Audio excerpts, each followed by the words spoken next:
Hello all, I am Pranjali Joshi from PICT Pune. Welcome to the session 6 of Database Management System. Today we learn data definition language of SQL using MySQL Database Management System. What is MySQL? MySQL is the most popular open source database management system. It is developed, distributed and supported by Oracle Corporation. So now let us start with the SQL language supported by MySQL. SQL is a structured query language. It is a keyword based language. Each statement uses a unique keyword. And always remember SQL is not case sensitive. So let us get familiar with the MySQL. So initially, I will check the version of MySQL database management system using the command select version. So here I'm having MySQL version 5.7.30. You can also check who is the user of the database system. So here I'm writing the command select user. So the user of this MySQL is root user. Okay, so now let's start with the data definition language. What is data definition language? Data definition language provides facilities for defining database items such as tables and also perform database administration. So in MySQL, tables logically reside in database. Each database has its own schema, that is set of tables, also called as a relation, and other associated data items. Now let us start with creation of database. So here I will write comment over here, use of DTL statement. Okay, so now I will begin to create database. So here I will have to use the command create database, and I need to give name of the database. So I'm giving ppj database. So here I got query OK, one row affected. Okay, so the database is created. So now here, if I'm trying to create the same database again, it will show an error while creating the database. So create database ppj database. Now it is showing me error 1007, can't create database ppj database because database already exists. Okay, so here we can use alternative variation when we want to create such type of database. So the alternative variation is I can use the command like create database, create database if not exist, if not exist,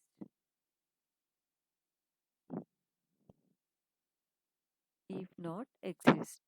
So here I am giving my database name as ppj1db, ppj1db. Okay, so here one more database is created, ppj1db. So this is the variation how the database can be created. Now, if you want to check all the database created, we can use here the command show databases, show databases. So here I will get a list of databases. So I have created recently PPJ database and PPJ1DB. Okay. You can also delete that database using drop command. So uh, I don't want to use ppj1db, so I'm going to drop it. So use the command drop database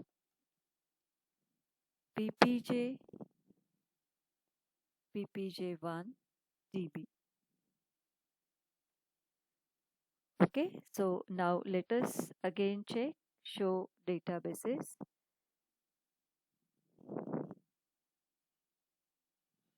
Okay, so yes, ppj1db has been deleted.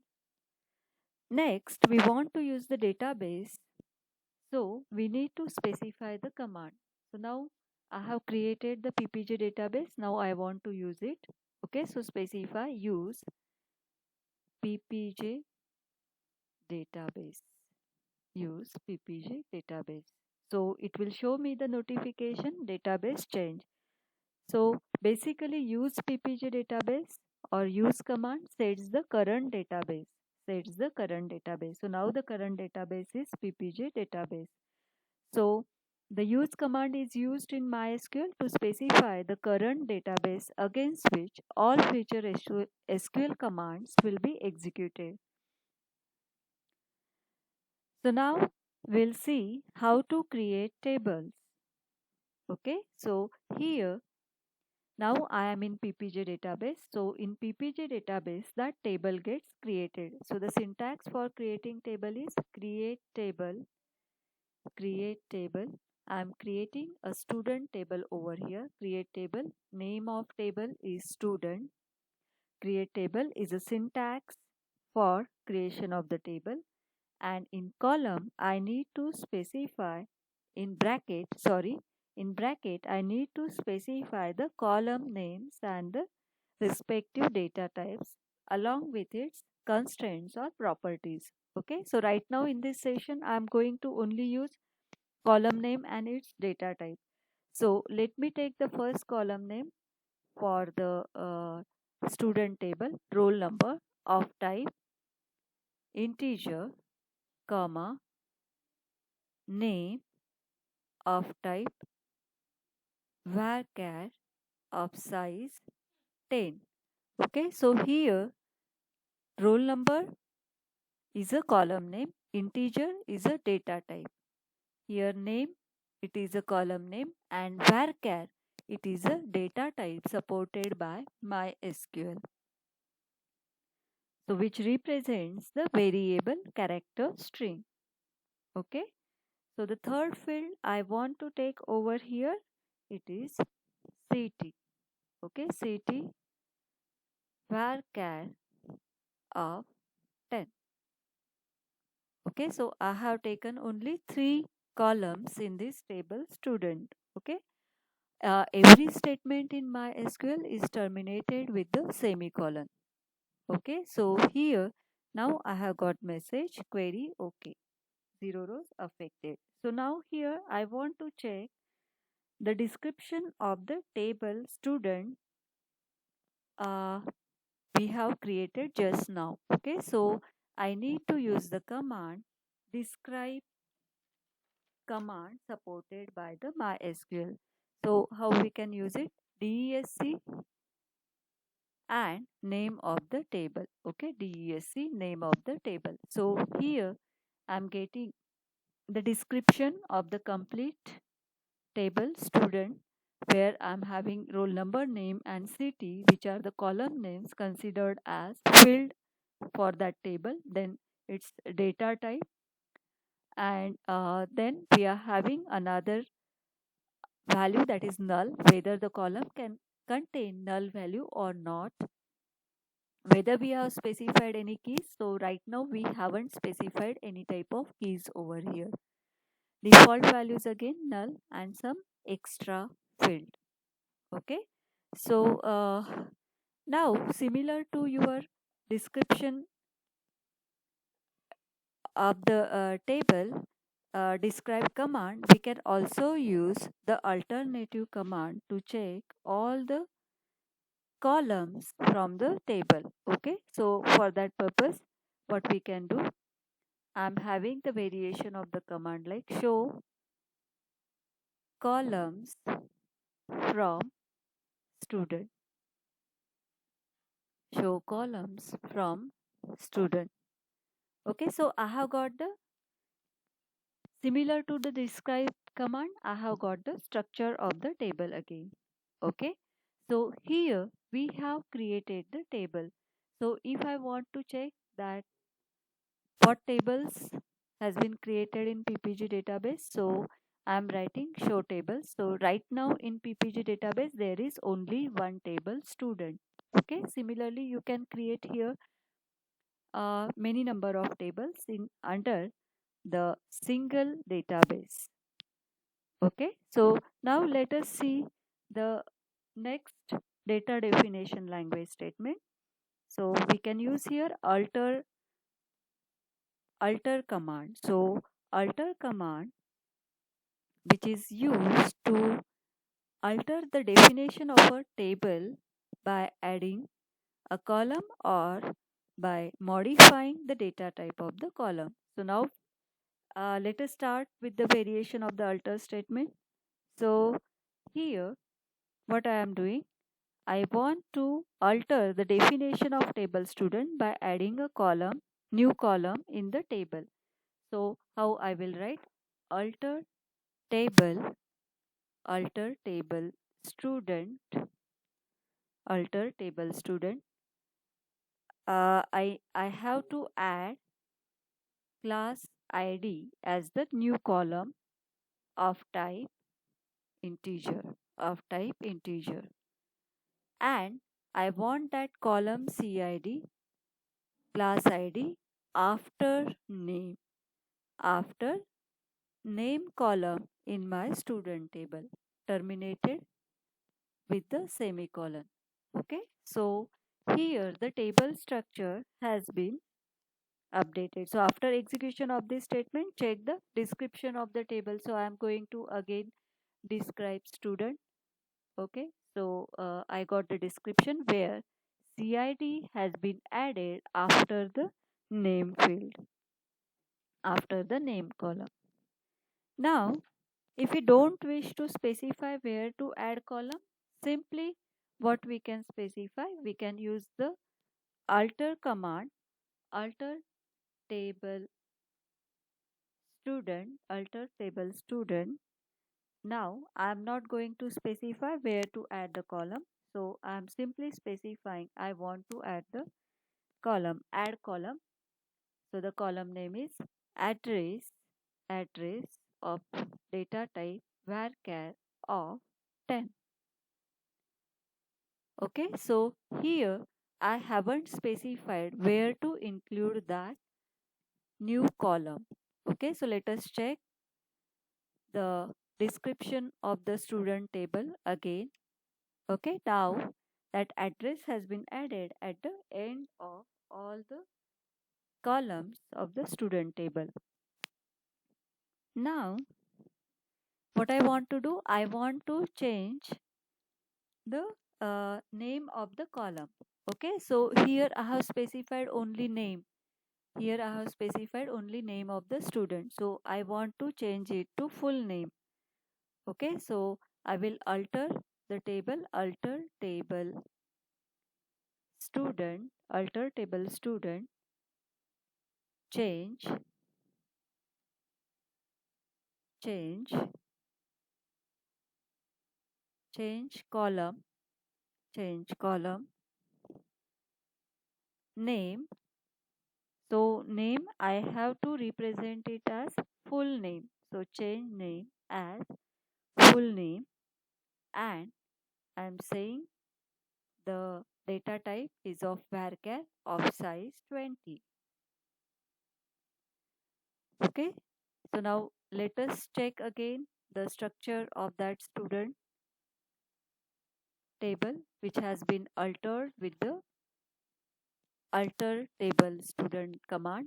Okay, so see over here, instead of name, now I am getting full name. I am getting full name, and also the data type size has been also changed over here. Okay, now here for city, for address, I have specified only size as 10. Okay, I want to modify the data type of this column address. Okay, so what I need to do again, I will write the alter command, alter table student, and I will write modify. Now what I want to modify, I want to modify the size of the data type. Okay, so for which column? Address, modify address, varchar of 30, varchar of 30. Okay, so the modification done. Now let us check again. Describe student. Yeah, so now my address, earlier it is of 10 size. Okay, now it has been changed to 30. It has been changed to 30. Okay, now next we'll see how to drop, how to delete any existing column. Okay, so I need to drop city, alter table student. I have to delete city from the student. So I will write over here drop column city, drop column city. So here we are following the syntax. Okay, now let us check again the structure of the student table. Okay, describe student. Yes, city has been deleted. See here, earlier in our structure we were having city as the column. Now here we don't have the city column. Okay, instead of that we are having only address column. So yeah, we'll also see how the table can be renamed using the rename table statement. So now I want to rename table. Rename table student. Rename table student to student 1. To student 1. Okay. So my table is renamed. I can check by using the show tables command. Yes. Now my student table is renamed to student 1. Okay. So this is how we can use rename command in MySQL. So now the last command supported by the data definition language, where we can delete the database using drop command. So simply I have to use drop table, drop table and name of the table. Okay, drop table student. Yeah. So here we are getting error unknown table ppg database dot student, because we have renamed the table as student 1. So I will have to do modification over here, drop table, and my name of table is now student 1. Okay, so here I can write show tables. Yes, now it's showing empty cell. So here we have learned all the data definition language statements using MySQL. Okay, in next section we'll learn referential integrity constraints and data manipulation commands. Okay, thank you. Thank you all.